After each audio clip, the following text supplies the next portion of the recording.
Bismillahirrahmanirrahim. Alxamdulilah.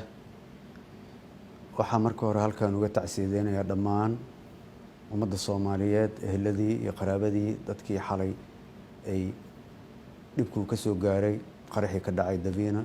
Intii ku dhimatay waxaan leeyahay Allah samir iyo iimaan naga siiyo, intii ku dhaawacantayna waxaan Ilaahay uga baryayaa inuu caafimaad degdeg ah siiyo.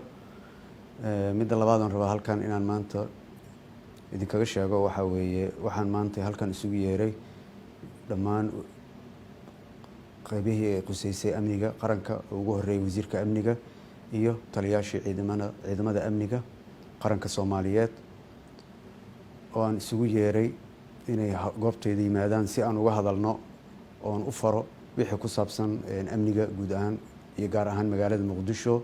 Waxaana faray inay laba jabaaraan amniga magaalada, xoojiyaan, adkeeyaan ilaalinta shacabkooda Soomaaliyeed. sidoo kale waxaan rabaa inaan shacabka Soomaaliyeed u sheego kana codsanayaa inay adkeeyaan lana shaqeeyaan ciidamada amniga qaranka iyo dowladoodaba, sababtoo ah cadawga Soomaaliyeed ee argagixisada ah cidna uma naxayaan, qofkii walaalkood uma naxayaan, hooyadood uma naxayaan, walaalahood uma naxayaan. sidaa darteed waxaan rabaa inay aad uga feejignaadaan shacabka Soomaaliyeed ayna si dhow iyo si gaarba ula shaqeeyaan ciidamada amniga iyo dowladoodaba. sidoo kale waxaan rabaa halkan inaan fariin qaas ugu faro dhalinyarada Soomaaliyeed oo ah laf-dhabartii dalkan. waxaan leeyahay dhalinyaro, Ilaahay fursadu idin siiyo, ka faa'iideysta. maanta waxaad tihiin dadkii dhulkan lahaa, dadkii ilaashan lahaa, dadkii gacantooda ku qaban lahaa.